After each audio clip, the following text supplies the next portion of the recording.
मुझे पता है कि आपको बैंगन का भरता बनाने आता है, पर क्या आपको पता है कि रेस्टोरेंट में बैंगन का भरता कैसे बनता है? वैसे रेस्टोरेंट वाला बैंगन का भरता भी बनाना इतना कुछ मुश्किल काम नहीं है, पर हाँ बनाने का तरीका थोड़ा सा अलग है, जिसकी वजह से घर का टेस्ट और रेस्टोरेंट वाला टेस्ट में काफ़ी ज़्यादा अंतर आ जाता है। हाँ तो करना क्या है, लेना है एक पैन जिसमें डालना है बहुत सारा सरसों के तेल को ना अच्छी तरह से गर्म कर लेना। उसके बाद वो जो बैंगन को काट लिया था ना, अब वो डाल दो। और बैंगन के साथ ही साथ मैं डाल दे रहा हूँ टमाटर। मैंने 2 बड़े-बड़े साइज़ के टमाटर लिया है और सबको ना इस तरह से काट के ही तेल में डालना है। फिर तेल में डालने के बाद अब इसे अलट-पलट कर दोनों साइड से अच्छी तरह से पकाना है। पर हाँ, टमाटर बैंगन के साथ ही साथ मैंने डाल दिया है हरी मिर्च, लहसुन की कली।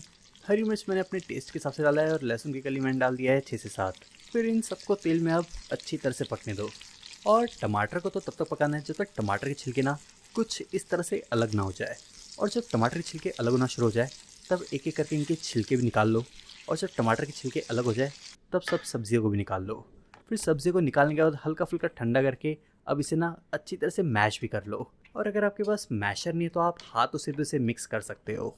फिर सब्जियों को मैश करने के बाद एक पैन में डाल दो सरसों का तेल मैंने ले लिया है 1/4 कप, जिसमें डाल दिया आधा चम्मच जीरा, थोड़े से सूखे लाल मिर्च और 2-3 चुटकी हींग भी डाल देना।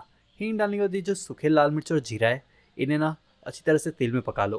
उसके बाद डाल दिया मैंने इसमें प्याज को ना बारीक बारीक ही काटा है। फिर प्याज को भी सॉफ्ट होने तक पका लो। प्याज के बाद मैंने इसमें डाल दिया मटर। मटर आप उबाल के भी डाल सकते हो या फिर मटर कच्चा भी डाल सकते हो। फिर मटर पकने के बाद डाल दो इसमें गरम मसाला, 1 चम्मच भर के कश्मीरी लाल मिर्च पाउडर, थोड़ा सा नमक भी डाल दिया है और हल्दी। फिर हल्दी नमक ये सब डालकर अब इसे दोबारा मिला लो। फिर मसालों को भी अब पकने दो।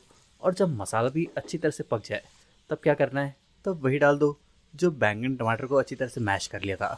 फिर इसे भी डालकर इसे भी अच्छी तरह से मिला लो। और इन सबको फिर अच्छे से मिलाने के बाद अब इसको ना थोड़ी देर पकने दो। थोड़ा सा बारीक कटा हुआ धनिया भी डाल देना और धनिया डालकर भी हल्का फुल्का मिला लो। और धनिया मिलाने के बाद अपना इसे निकाल सकते हो। फिर क्या करना है, लेना है एक बड़ा सा बर्तन जिसमें डालना है बहुत सारा आटा। आटा मैंने 1 से 1.5 कप ले लिया है, जिसमें मैंने डाल दिया है आधा चम्मच नमक और ज़रूरत के हिसाब से पानी। लेकिन हाँ, पानी को धीरे धीरे करके डालना। फिर पानी डालकर अब इसे अच्छी तरह से गूँथ लो कुछ इस तरह से। फिर इसे गूँथने के बाद अब इसका बनाना है पेड़ा। पेड़ा तो देखो मैं पराठे की साइज़ का बना रहा हूँ। फिर पेड़ा बनाने के बाद अब इसके ऊपर थोड़ा सा सूखा आटा डाल दो और फिर अब इसे हल्के हल्के हाथों से बेल भी लो। फिर इसे अच्छी तरह से इस तरह से बेलने के बाद ऊपर से लगा लो घी या फिर तेल। वैसे तेल लगाओगे तो ज़्यादा अच्छा है। फिर तेल लगाने के बाद अब इसे कुछ इस तरह से फोल्ड कर लो। और फोल्ड करने के बाद अब इस पर दोबारा से सूखा आटा डाल दो। और सूखा आटा डालने के बाद इसे बहुत हल्के हल्के हाथों से बेलना, वरना पकने के बाद इसके लेयर्स अलग नहीं होंगे। फिर से इस तरह से बेलने के बाद डाल दो सीधा गर्मा गर्म तवे पर। फिर गर्म गर्म तवे पर डालने के बाद अब इस पर आप घी या फिर तेल भी लगा सकते हो। फिर घी तेल लगाने के बाद अब इसे पलट लो और दूसरे साइड पे भी घी या फिर तेल लगा सकते हो। फिर इसे अलट पलट कर तब तक पकाओ जब तक ये कुछ इस तरह से ना पक जाए दोनों साइड से। फिर इसे निकाल कर भरता के साथ गर्मा गर्म सर्व कर लो। रेसिपी अच्छी लगी तो वीडियो को लाइक, शेफ प्रतीक्स किचन को सब्सक्राइब।